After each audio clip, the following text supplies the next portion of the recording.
Hi everyone, welcome to AnsweringLDSCritics.com. Since 1830, when the Church of Jesus Christ of Latter-day Saints was organized, there have been an almost infinite number of accusations made against the church, from church history to church leadership to church doctrine and even to church finances. Negative information is more available now than it ever has been. With a simple Google or YouTube search, you can be inundated with negative information about any facet of the church. In fact, it is now so prevalent that you don't even have to be on social media to hear it. It can come from friends or family members who are just repeating the negativity. But regardless of where you hear it, this presentation will give you strong reasons to question the accuracy and truthfulness of the information being provided by prominent LDS critics. History of any kind, including U.S. history, world history, or church history, have gaps in credible documentation. Much like today, individuals in the 1800s didn't meticulously record every single event and every single detail, which leaves gaps in our understanding. That's just the nature of history. But if you fill those gaps with assumptions, even unintentionally, that can drastically alter our understanding of the past, turning something that might be just simply unknown into something far more sinister and even shocking, but not necessarily true. That is the space our detractors operate in. Using assumptions, they make it appear that the church has been hiding dark secrets for years. And while it is relatively easy to add assumptions to historical fact, it's far more difficult and time-consuming to do the research to separate historical fact from assumption. Historians and apologists have spent decades researching fact from fiction to answer those questions. But even then, critics will come back with more gap-filled accusations, requiring even more research, creating a rabbit hole that is difficult to resolve. The critic makes an accusation, the apologist takes the time to research the accusation to separate historical fact from assumption, and provides a rebuttal. The critic then adds more gaps and provides a rebuttal to the rebuttal, and back and forth it goes, creating a never-ending rabbit hole. And the member, caught in the middle, simply gives up, assuming at least some of the accusations must be true. In other words, there are answers to all the accusations, but to avoid the rabbit holes, our focus today will be on something with far greater value. The authenticity and truthfulness of any information depends heavily on the reliability of the source. In a court of law, attorneys will sometimes focus on the credibility of a witness rather than their own testimony. Why? Because if the witness has a habit of lying or stands to gain something personally from a false testimony, then they cannot be relied upon to provide accurate information. So when critics talk about polygamy, the Book of Abraham, anachronisms in the Book of Mormon, the first vision accounts, or any other topic, before we take what they say at face value, we have to first understand if those critics have anything to gain personally by a false accusation. So the question becomes, do critics gain something personally by bearing false witness against the church? Well, the answer is absolutely they do. But as we provide this evidence, this isn't about disparaging individuals. Remember, both Paul and Alma the Younger were among the worst of the critics at one point in their lives. So with that disclaimer, let's jump in. There are three strong reasons to seriously question the credibility of prominent LDS critics who make accusations against our church. First, a strong financial incentive. Critics are making money off of members' lost faith, so their motivation to provide false information increases. The second is their clear demonstration of contempt for the church and its members. We'll demonstrate that critics feel deep contempt for the church and therefore cannot provide unbiased and accurate information. And the third is a willingness to not speak truthfully. We provide clear evidence the critics have a history of not being truthful when it suits their purposes, so their information in general cannot be trusted. Now, any one of these are reasons to question their credibility, but when combined together, it completely renders their information unreliable. So first, let's look at their financial incentives. The act of monetizing the loss of a member's faith has become a thriving industry. And let me say that again because this is really at the heart of the matter. The act of monetizing the loss of a member's faith has become a thriving industry. As you can see here, the top two critic organizations reported a combined revenue of over $1 million in 2022. I didn't include 2023 because those numbers have not yet been released from the IRS, but it is likely to be above 1.5 million in 2023. Their revenue comes largely in the form of donations from people who have lost their faith, a smaller percentage from payment from social media platforms for the number of views. These are the YouTube statistics for the top 6 critical organizations as of February 13th of 2024. Now, critics contend that most people who leave the church do so because they, quote, read something in a church manual or in the scriptures themselves, unquote. Unfortunately, the data simply does not support that claim. As you can see here, these top 6 critics have a combined total of over 5,400 videos on YouTube alone, with over 144 million views on YouTube. That doesn't include views on Facebook, Instagram, TikTok, or any other social media platform. Think of the impact 144 million views of negative information, regardless of its accuracy, would have on any organization. Think of the potential impact 5,400 videos containing misinformation could have on members who watch them. So again, the data doesn't support the narrative that members lose their faith by reading scriptures or other church publications. The data does, however, support that critics are flooding social media with negative videos to cause or perpetuate a faith crisis in members of the church. Unfortunately, these videos are having an impact. While critics tend to overstate the exodus of members over these issues, Elder Marlon K. Jensen confirmed that this is a valid concern among the church's senior leadership. When asked if the general authorities are aware that people are leaving the church because of the information critics provide, he responded, quote, "They really do know, and they really care, and they realize that, maybe since Kirtland, we've never had a period of, I'll call it apostasy, like we're having right now, largely over these issues," unquote. Critics of the church may present themselves as mere seekers of truth who are just asking sincere questions, but once again, the data is at odds with their claims. This is the 2022 IRS revenue form for the most prominent and wealthy LDS critic organization.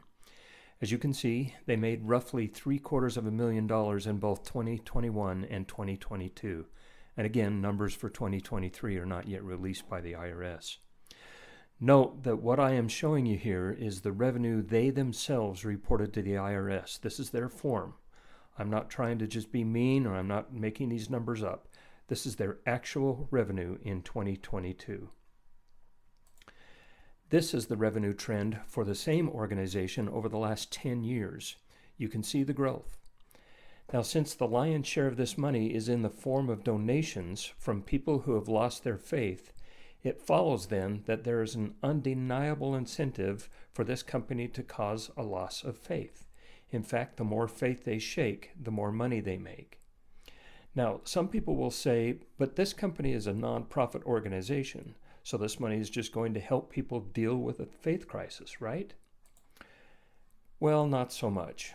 While the term nonprofit suggests no one is personally profiting from the donations, the fact is the board of directors of any nonprofit organization can establish the salaries of the executives as they see fit. Here's their IRS form showing the top organization's CEO salary in 2022, nearly $230,000. This graph shows the CEO's salary compared to total revenue. The blue portion of the bar represents his salary, while the red shows total revenue. As you can see, about a third of all donations from people in a faith crisis go into the CEO's pocket. So we should ask ourselves, how motivated would this CEO be to see people lose their faith so they're more likely to donate? Well, I think the evidence is pretty clear. Now again, the fact that critics make money from lost faith doesn't in and of itself prove they are providing misinformation in their videos. but it does prove that the incentive to do so is there. We will show examples of their struggles with truthfulness a little later on. Now, making money from lost faith isn't unheard of in the Scriptures. In Alma 1, it tells of a man named Nehor who is bearing down against the church. Nehor was a critic in the Book of Mormon times, and in verse 5 it says, "And it came to pass that he did teach these things so much that many did believe on his words, even so many that they began to support him and give him money." So exploiting members of the church for money isn't a new concept. Critics are predictably very aggressive in their efforts to solicit donations. This is the website homepage of the top organization. As you can see, there are 4 different places on their homepage alone where they solicit donations. Now, if you go to other pages on their website, you'll see even more solicitations.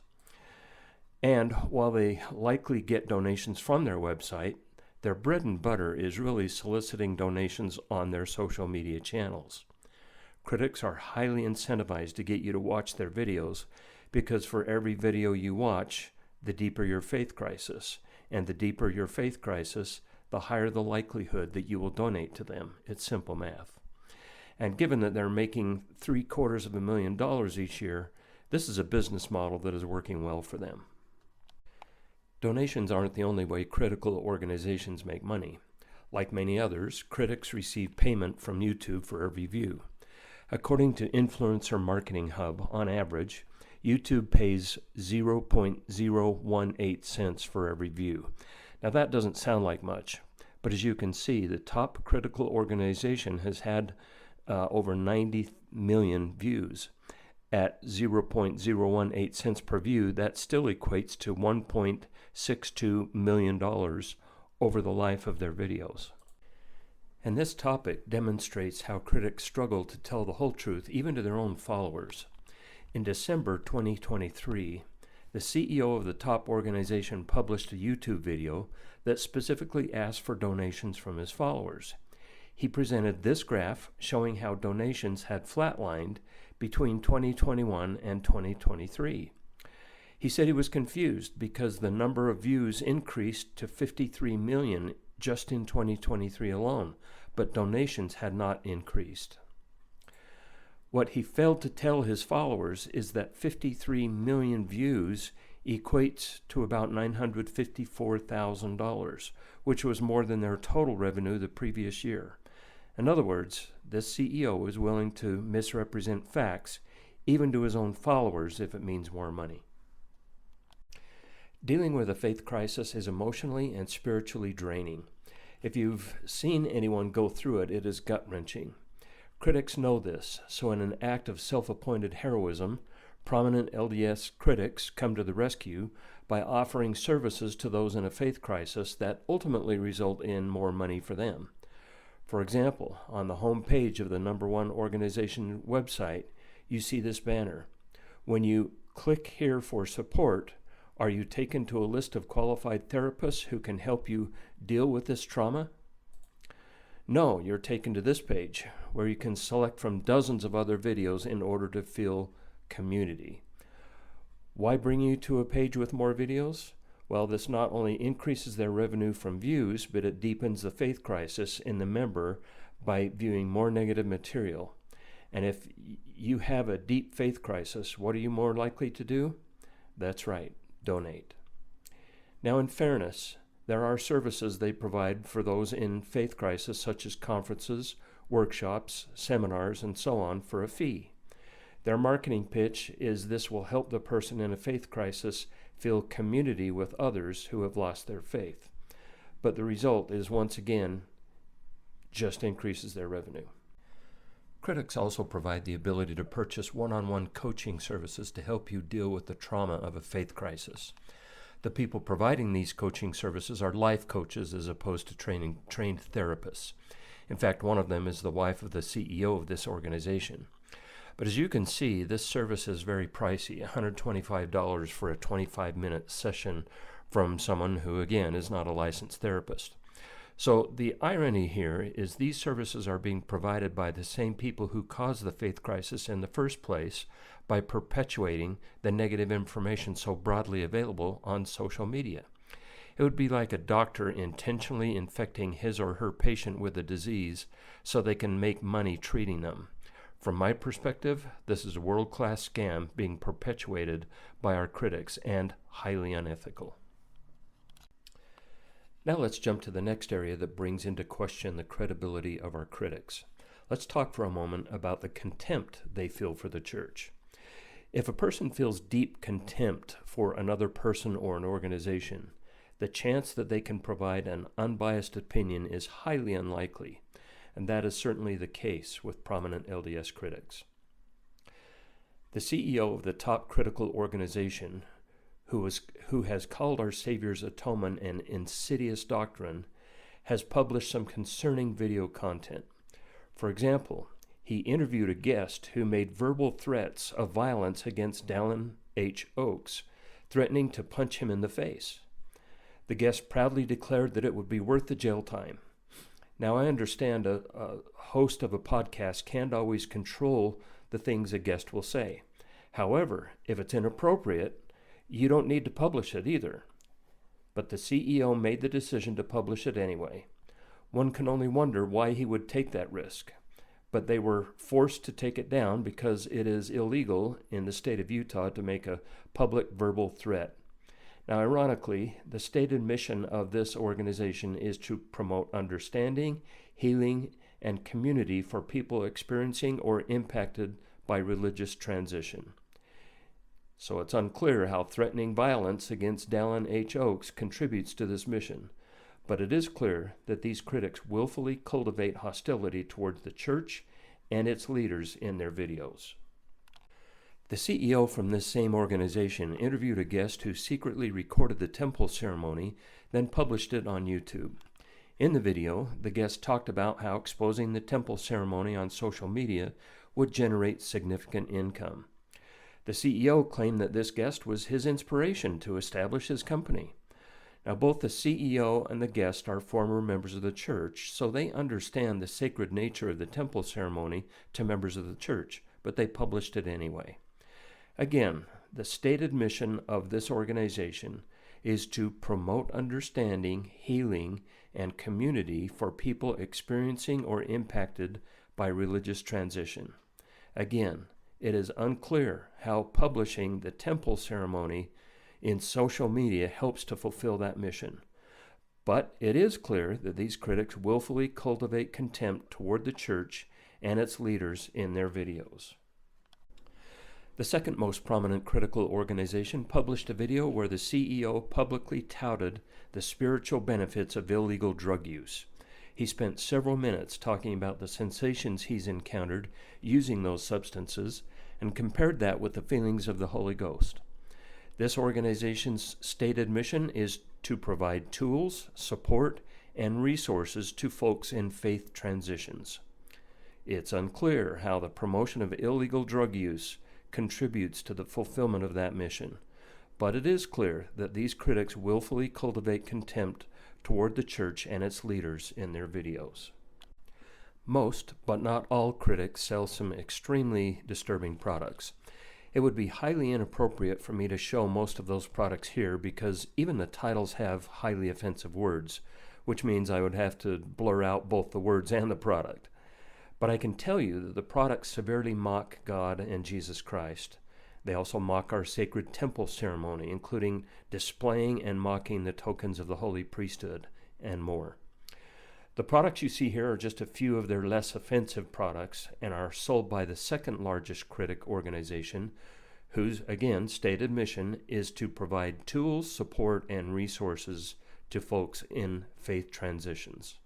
It is once again unclear how selling offensive products contribute to that mission, but it is clear they again promote contempt for the church and Christians in general. Now to the third reason to question the credibility of prominent LDS critics, and that is their willingness to not be completely truthful to get people to lose their faith. Now, there are hundreds of examples of this right within the accusations themselves. I developed a website, www.answeringldscritics.com, that aggregates faithful answers from across the internet to many of their top accusations, pointing out the misinformation provided by the critics in the process. But since those are the things historically that overwhelm members and ultimately turn into these rabbit holes I discussed earlier, I will give some examples just from my own dealings with them. The first one is I launched my website on March 31st of last year, 2023, which included some of the numbers I have shown you here today. By May 9th, just over a month later, one of the more popular LDS critic websites published a 2-hour video mocking my website. Now, I was fine with that, and to be honest, I expected it. What surprised me, though, was how they dealt with the facts I provided using their own IRS numbers. Since they couldn't refute the information because it was their own data, instead they simply looked into the camera and straight up lied and said that I was a hypocrite because my website also solicited donations. Here's the problem with that pivot. My website has never solicited donations, ever. These are the analytics showing how much money my website has made since March of 2023. You can see it's all zeros. The reason is because I have never had a donate button on my website, ever. But in order to take the focus off the fact that they were making some serious money from donations, they just told people that, hoping no one would check. Now, from my perspective, this is both a lack of honesty and integrity. So it begs the question if we as members of the church should take the information they provide in their videos at face value. Clearly, the answer is no. Here's another example.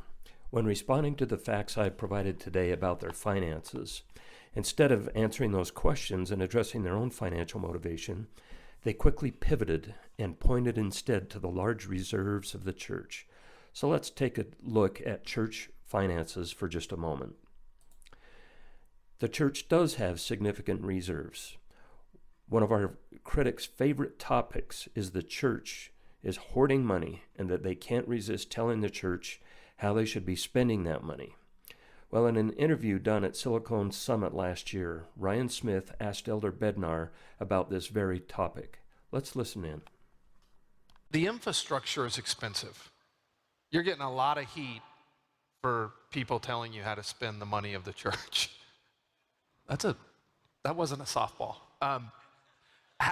How do you think about that, or how can others really understand the scale of this? Okay. Because I'm looking at the education vision that you just painted out and saying, "Whoa, that's not free." I'm also looking at our markets going like this and where it's going. How do you think about what everyone else wants to tell you how to spend on? Let me address two things. We have 4 overarching responsibilities.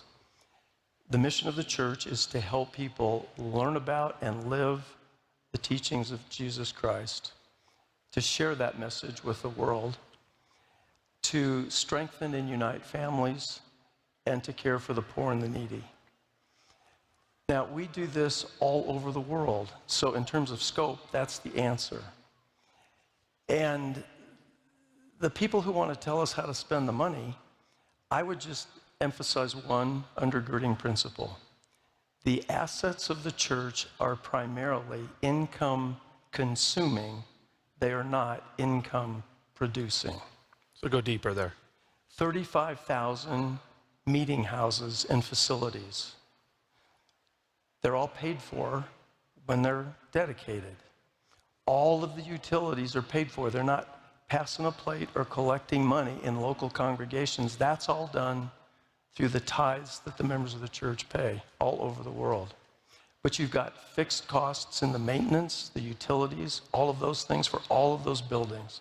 315 temples in operation, announced, in design, being renovated or under construction.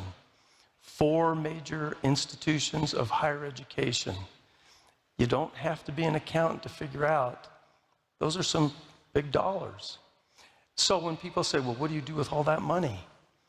Well, there's an episode in the Old Testament about Joseph, who interpreted a dream for the Pharaoh that there were 7 years of plenty and 7 years of famine. And in the years of plenty, you better prepare for the years of famine. So people want to speculate about the size of the reserve and all that kind of stuff. $1 billion assisting poor and needy people all over the world annually. $1 billion for education. You just begin to think about that stuff. And it's necessary to maintain the mission of this church, which is to bless the lives of individuals and families. That's what we do. So you feel good about where you're at? You feel like it's prudent and wise? And I think it would be imprudent and unwise not to have a reserve. that was unbelievable.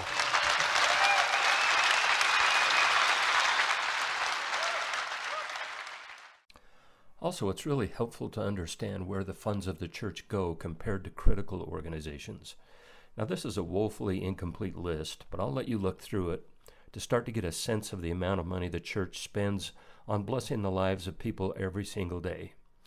And the reserves will help us continue those services in the event of a global or national economic breakdown. What a blessing to know that our leaders are preparing for times of famine. It was proven wise then, and it is wise now. Now, by contrast, critics offer no humanitarian aid to anyone, even on a smaller scale. They report no charitable, welfare, or humanitarian services in any of their records. So be wary when they start accusing the church of hoarding money. They aren't telling you the whole story. So bottom line, there are compelling reasons to question the information provided by critics. But be very careful not to get caught in the rabbit hole of trying to prove the church is true by disproving every claim made against it. Elder Corbridge provides a wonderful message about that. Let's listen in. There are some who are afraid the church may not be true and spend their time and attention slogging through the swamp of the secondary questions. They mistakenly try to learn the truth by process of elimination, by eliminating every doubt. That is always a bad idea. It will never work. That approach only works in the game of Clue. Life, however, is not nearly as simple. There are unlimited claims and opinions leveled against the church and the truth. Each time you track down an answer to any one antagonistic claim and look up, there's another one staring you in the face. I'm not saying you have to put your head in the sand, but I am saying you can spend a lifetime desperately tracking down the answer to every claim leveled against the church and never come to a knowledge of the most important truths.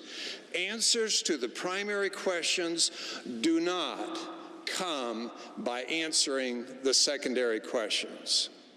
There are answers to the secondary questions, but you cannot prove a positive by disproving every negative. You cannot prove the church is true by disproving every claim made against it. That will never work. It is a flawed strategy.